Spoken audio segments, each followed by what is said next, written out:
एक अदृश्य धक्का, डार्क एनर्जी का बदलता सच। रात के आसमान में दिखने वाले ये अनगिनत तारे हमें एक अजीब सा सुकून देते हैं, जैसे ब्रह्मांड का सच हमारी आंखों के ठीक सामने है, लेकिन असलियत इससे कहीं ज्यादा बड़ी है। सबसे पहले एक आसान बात समझते हैं। अंतरिक्ष यानी स्पेस लगभग पूरी तरह खाली है। वहाँ हवा नहीं है, घर्षण नहीं है, कुछ भी ऐसा नहीं है जो किसी चीज को अपने आप धीमा कर दे। इसका मतलब है कि अगर कोई वस्तु स्थिर है तो वो स्थिर ही बनी रहेगी, और अगर वो चल रही है तो वो चलती ही रहेगी, जब तक उस पर कोई बाहरी ताकत असर न डाले। ये ताकत किसी छोटे एस्टेरॉयड का खिंचाव भी हो सकती है, और किसी विशाल ब्लैक होल की ग्रेविटी भी। अब अगर हम बिग बैंग के बारे में सोचें तो एक सीधी सी उम्मीद बनती है।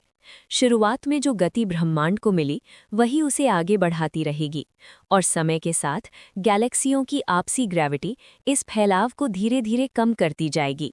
यानी ब्रह्मांड फैल तो रहा होगा, लेकिन उसकी रफ्तार कम होनी चाहिए थी।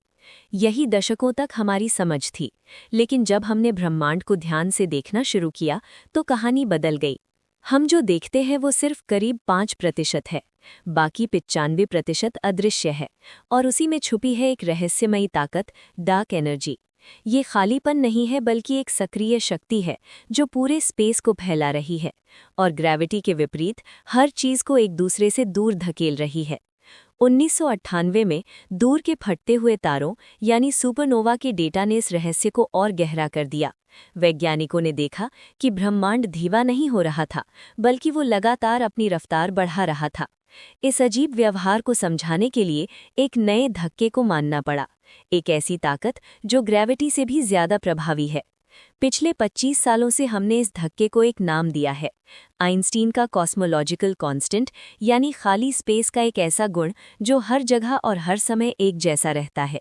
इस विचार ने हमें ये भरोसा दिया कि शायद ब्रह्मांड एक तय गणित से चल रहा है, जैसे हम उसका भविष्य पहले से पढ़ सकते हैं। लेकिन अब कहानी फिर बदल रही है। आज के आधुनिक सर्वे जैसे कि डेसी करोड़ों गैलेक्सियों का नक्शा बना रहे हैं, और इस विशाल डेटा में कुछ ऐसे संकेत मिले हैं जो पुराने मॉडल से मेल नहीं खाते। जब हम इन आंकड़ों को ध्यान से देखते हैं तो लगता है कि डार्क एनर्जी का ये स्थिर धक्का शायद उतना स्थिर नहीं है। दूरी मापने के लिए वैज्ञानिक सुपरनोवा को एक तरह के स्टैंडर्ड कैंडल की तरह इस्तेमाल करते हैं। इसका मतलब है कि हमें पता होता है कि एक सुपरनोवा असल में कितनी चमकदार होनी चाहिए। फिर हम देखते हैं कि वो हमें कितनी चमकदार दिखाई दे रही है। अगर वो कम चमकदार दिखाई देती है तो हम मानते हैं कि वो हमसे बहुत दूर है, और इसी तुलना से उसकी दूरी निकाली जाती है। लेकिन समस्या तब आती है जब ये मान्यता ही बदल जाए। अगर दूर की गैलेक्सियों में बनने वाले सुपरनोवा असल में पहले से ही कम चमकदार हों, तो वो हमें सिर्फ दूरी की वजह से नहीं, बल्कि अपनी असली प्रकृति की वजह से भी धुंधले दिखेंगे।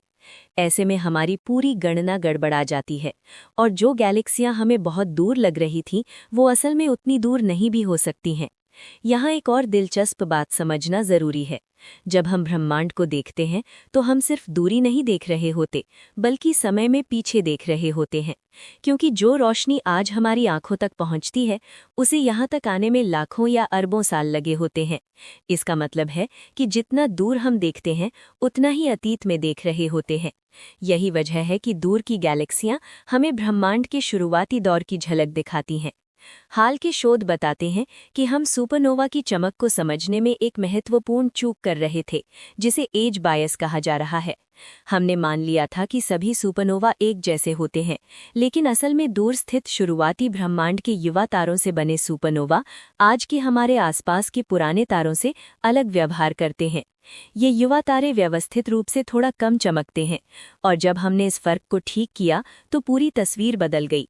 जिस तेज विस्तार को हम स्थायी मान रहे थे, अब वो धीरे धीरे झुकता हुआ दिख रहा है। इसका मतलब है कि ब्रह्मांड का फैलाव पहले जितना तेज था अब उतना नहीं है। ये संकेत देता है कि डार्क एनर्जी का व्यवहार समय के साथ बदल रहा है। अगर ऐसा है तो इसका मतलब है कि ये कोई स्थिर जड़ गुण नहीं है, बल्कि ये एक जीवंत फील्ड हो सकती है, जिसे वैज्ञानिक क्विंटेसेंस कहते हैं। एक ऐसा क्षेत्र जो खुद बदलता है और जिसकी ताकत समय और स्थान के साथ कम या ज्यादा हो सकती है। डेटा के अनुसार आज के ब्रह्मांड में ये ऊर्जा अपनी पकड़ ढीली कर रही है और इसकी धकेलने की ताकत धीरे धीरे कमजोर पड़ रही है। ये सोच हमारी पूरी समझ को बदल देती है। डार्क एनर्जी अब कोई हलशुदा समीकरण नहीं, बल्कि एक बदलती हुई कहानी बन जाती है और इस बदलाव का सीधा असर हमारे भविष्य पर पड़ता है। अगर डार्क एनर्जी स्थिर रहती तो अंत होता बिग फ्रीज, जहां सब कुछ दूर चला जाता और ब्रह्मांड ठंडा और अंधेरा हो जाता। लेकिन अगर ये कमजोर हो रही है तो ग्रेविटी वापस हावी हो सकती है और अरबों साल बाद ब्रह्मांड खुद में सिमट सकता है, बिग क्रंच। और अगर ये फिर से मजबूत हुई तो ये स्पेस के ताने बाने को ही तोड़ सकती है, जिसे बिग रिप कहा जाता है। एक ही ताकत, तीन अलग अलग अंत, और अब कोई भी निश्चित नहीं है। इस अदृश्य धक्के का बदलता स्वभाव हमारे ब्रह्मांड की कहानी को पूरी तरह अनिश्चित बना देता है। शायद से ज्ञान की सबसे खूबसूरत बात यही है कि जैसे जैसे हम जवाब खोजते हैं, वैसे वैसे सवाल और गहरे होते जाते हैं। डार्क एनर्जी सिर्फ एक डेटा नहीं है, ये हमारी समझ की सीमा का प्रमाण है। जो दिखता है वो बहुत कम है और जो नहीं दिखता वही इस पूरे अस्तित्व का सूत्रधार है। हम एक ऐसे ब्रह्मांड में हैं जो हमारी कल्पना से कहीं ज्यादा विशाल है और शायद अभी भी अधूरा है।